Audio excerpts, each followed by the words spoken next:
안녕하세요. 통찰력 있는 방송 인사이플TV입니다. 많은 사람이 정년퇴직을 기점으로 인생 이모작과 노후 준비를 본격적으로 준비한다고 합니다. 여러분들은 얼마나 준비되셨나요? 구독과 좋아요 부탁드리면서 시작하겠습니다. 정년퇴직은 과거와 현재의 삶에서 이어지는 미래의 삶이 시작되는 시점이라고 할 수 있습니다. 그래서 정년퇴직 준비는 그동안 만났던 다양한 영역의 사람들과의 상호작용을 고려하지 않을 수 없습니다. 정년퇴직 후 생활 패턴의 변화가 일어나는 것 중에 하나가 새로운 단체나 행사에 참여하면서 새로운 환경에 적응하는 것이고 새로운 방식으로 살아가는 거라고 할 수 있습니다. 또 전혀 새로운 일에 도전하기보다는 기존에 자신이 수행하던 일이 경험과 노하우를 살려 좀 더 확장된 범위에서 적응하는 과정이라고 할 수 있습니다. 그래서 구체적인 계획이 필요하고 준비 과정을 통해 새로운 역할에 대한 기대가 제공되는 시기라고 할 수 있습니다. 중요한 것은 정년퇴직을 해도 우리의 삶은 지속된다는 것입니다. 아무것도 하지 않고 휴식만 취하는 것이 아니라 남은 삶을 어떻게 살 것인지 새로운 생활 방식에 맞는 기능을 찾아가는 거라고 할 수 있습니다. 한편으로 정년퇴직은 자신의 삶에서 가장 큰 변환기로서 충격적인 사건이라고도 할 수 있지만 세월이 지나가면 나이를 먹듯이 자연스러운 현상으로 받아들여야만 한다고 생각합니다. 또 내 삶의 변화를 자연스럽게 받아들이기 위해서는 나와 주변의 상황을 명확하게 인식하는 것도 중요합니다. 내 삶을 다른 사람이 살아주는 것도 아니니 나만의 새로운 삶을 살아갈 새로운 기회라는 것을 명심해야 합니다.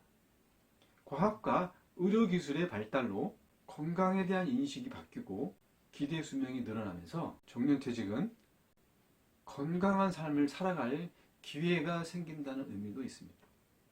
그뿐 아니라 이것은 새로운 환경에서 일할 수 있는 계기가 될 것이고 그동안 힘들게 얽매였던 직장 생활에서 벗어나 가족과 친구들 혹은 새로운 친구들과 즐겁고 행복한 시간을 보낼 수 있을 거라는 시각도 있습니다.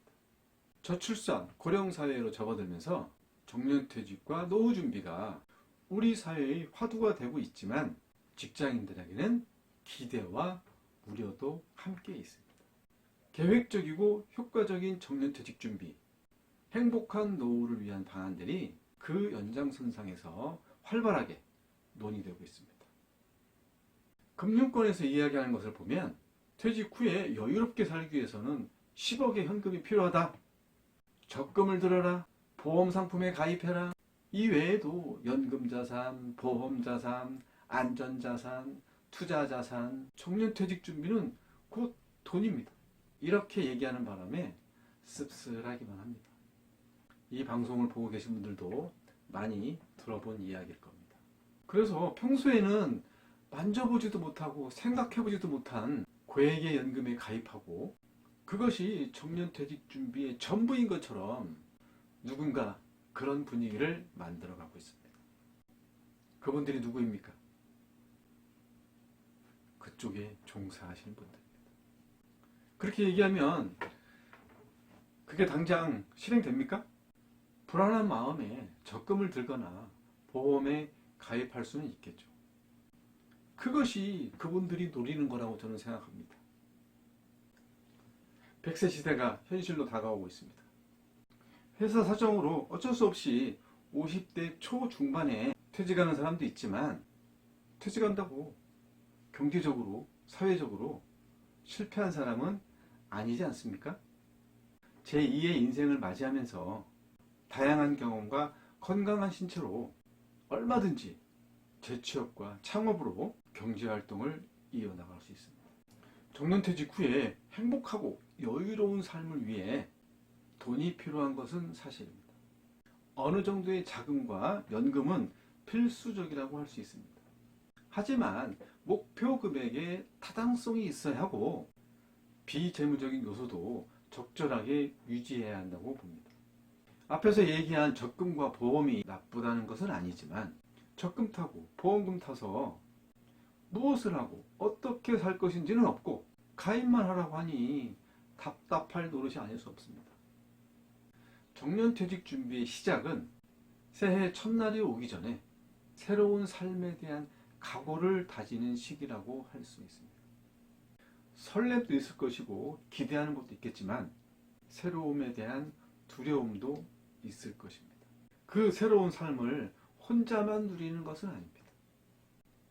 가족은 물론이고 주변 사람들과 함께 하겠다는 계획이 뒷받침된다면 얼마든지 성공한 정년퇴직과 노후가 될 수 있다고 생각합니다. 자신만의 긍정적 자아상을 확립하시고 명확한 목표 설정을 통해 설렘 가득한 정년퇴직 준비를 시작해 보시기 바랍니다. 정년퇴직 이후의 삶에 대한 목표는 물질적으로 풍부한 노후가 아니라 마음이 행복한 노후여야 합니다. 비록 금전적인 것은 조금 부족할지라도 건강한 삶을 즐길 수 있다면 행복한 노후는 보장할 수 있을 거라고 봅니다. 노후 생활의 행복 여부를 돈으로 판단하는 사람이 있는데 많은 연구에서 밝혀지고 있듯이 행복은 돈이 많다고 해서 얻어지는 것이 아님을 알 수 있습니다.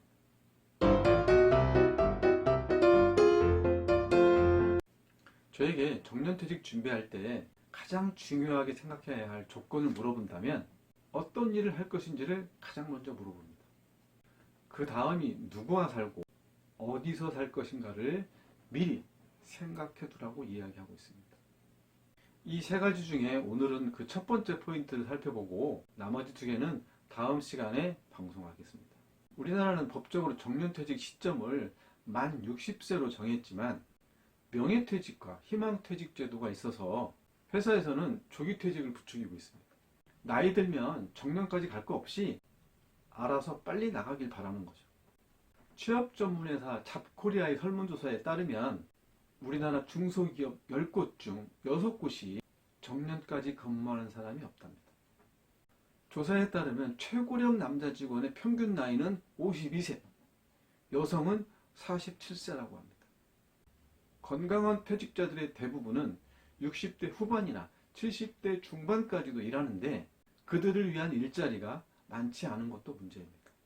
또 일자리가 있어도 대부분 급여가 낮고 계약직이어서 재취업 만족도가 떨어지는 것도 문제입니다. 그러니까 오래 버티지 못하고 그만두게 되는 겁니다. 이런 현상 때문에 재취업에 관심 있는 많은 분들이 집에서 쉬는 분들이 많다고 합니다. 만족하지 못한 보수를 받기 위해 출퇴근에 들어가는 여비와 시간, 점심값과 용돈을 고려하면 남는 게 없기 때문에 선뜻 재취업하지 못하는 겁니다. 저 역시 직장생활 하면서 4권의 책을 집필했지만 이것은 제가 그동안 직장생활을 통해 각종 업무 수행 과정에서 책을 집필하는 재능을 갖추었기 때문에 가능했을 거라고 봅니다. 저와 함께 근무하고 있는 선배 중에 한 분은 직장생활 하면서도 시에 대한 관심이 많았다고 합니다. 시를 써서 좋은 분들과 나누기 위해 자신의 시를 주변 사람들에게 소개했지만 공인된 시인이 아니라는 이유로 주변의 반응은 시큰둥했다고 합니다. 결국 준비하고 공부해서 2009년도 신춘문예에 당선되고 작가로 등단하게 됐다고 합니다. 지금도 직장 생활하면서 왕성하게 활동하고 있습니다. 정년퇴직 후에 재취업이나 창업을 위해 새로운 일을 찾는 것보다 그동안 자신 해왔던 일이나 좋아했던 것 또는 관련된 직종의 일을 찾아서 경력도 살리면서 즐길 수 있는 분야를 찾아보시기 바랍니다. 정년퇴직 후에 어떤 일을 하는지와 취업을 하거나 창업을 하는 규모에 따라서 자연스럽게 수입도 발생하겠죠. 이런 점에서 정년퇴직 하시기 전에 자기개발을 통해 연금 외에 정기적인 수입이 발생할 수 있는 자신만의 일을 창조해서 삶의 의미와 보람을 찾을 기회를 만들어서 재미삼아 또는 취미삼아 일할 수 있는 아이템 발굴이 필요합니다. 이런 말씀 드리면 그거 누가 모르나? 다 알지만 뜻대로 안 되는 것이 문제지 라고 말씀하시는 분도 계십니다. 이것을 해결하기 위해서 제가 나만의 평생 직업 만들기라는 챕터에서 구체적으로 다뤄보겠습니다. 오늘은 여기서 마치고 다음 시간에 청년퇴직, 새로운 삶의 시작이다 두 번째 방송으로 여러분을 찾아뵙겠습니다.